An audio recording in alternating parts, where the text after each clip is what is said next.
The Electoral Commission has charged in court papers that the newly formed uMkhonto weSizwe political party's bid to nullify the 2024 national and provincial elections bears no evidence of material irregularities. The Commission filed in its answering affidavit to the Electoral Court to oppose the application, which it contends is founded on what it terms a litany of wholly unsupported assertions. This comes after the MK party filed papers earlier this month seeking an order declaring that the 2024 national and provincial elections were not free and fair and therefore invalid. The party alleged that there were serious voting irregularities and, to support its claim, attached an analysis in its papers alleging a voter discrepancy of just over 9 million votes that it says cannot be accounted for. In papers before the specialist court, the IEC notes its concern around what it terms serious and prejudicial allegations made by the MK party, which strike at the integrity of the Commission, the 2024 May polls, and the South African constitutional democratic order. The Commission further submits in papers that the MK party has not produced any credible and admissible evidence to support these allegations. There's a strong police presence in the vicinity of the Pietermaritzburg Magistrates Court as MK party members protest during the appearance of an IEC official today. The official is believed to be appearing in connection with matters related to his conduct on election day last month. The MK party members who are part of this protest continue to claim that the election results were rigged. SABC News reporter Mlondi Radebe is in Pietermaritzburg and joins us live. Good afternoon, Mlondi. We spoke to you a little bit earlier on. Give us an update in terms of what has changed so far.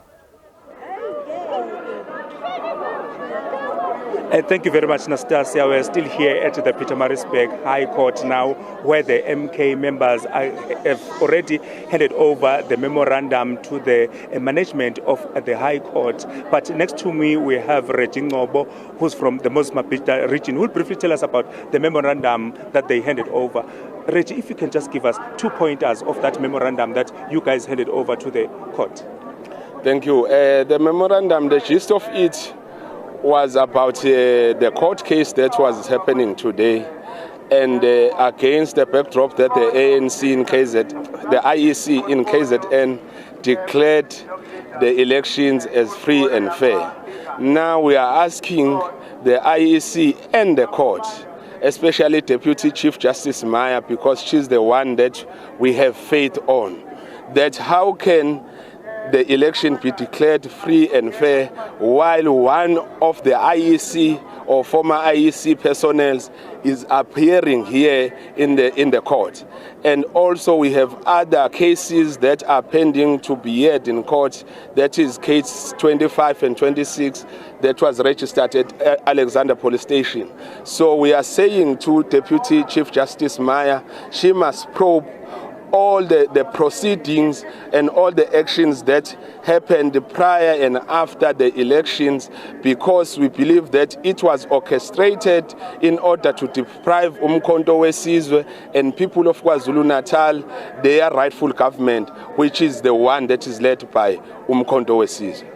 We also understand that in your memorandum you mentioned about the Chief Justice of the province, Toba Boyo-Dlwathi. What is the issue that MK have in relation to that?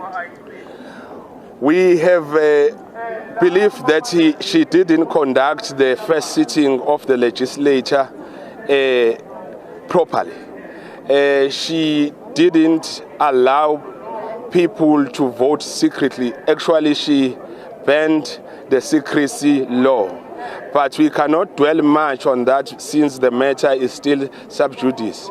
So for us is to say that we are putting our lens directly to her past and her present, because her proximity to some of the ANC leaders in KZN makes us to believe that somehow she got an instruction from politicians of the ANC, and we allegedly believe that she was told what to do, and the result of that sitting in the legislature were orchestrated somewhere prior to the actual sitting. Do you believe that the Deputy Chief Justice will be able to investigate or to attend to these matters? According to us as Moses Mabhida region of uMkhonto weSizwe, we don't have anything against her. She hasn't been seen being in cahoots or colluding with the Stellenbosch mafia, like we believe it's the case with the Chief Justice, like we believe that it's the case with the Judge President of KZN. So from our lens, we believe she is the hope of justice and the judiciary as a whole in South Africa. Thank you very much, sir, for your time. Thank you. There was a Regine from the Moses Mabhida region here in Pietermaritzburg. They've just handed over their memorandum to the management of the High Court, but at the Pietermaritzburg Regional Court, that's where the official from the IEC is expected to appear, because when the court took the adjournment, it adjourned for lunch, and then we think that he's going to come back to court after lunch. Back to you in studio, Anastasia. Thank you so much to our SABC News reporter Mlondi Radebe talking to us live from Pietermaritzburg.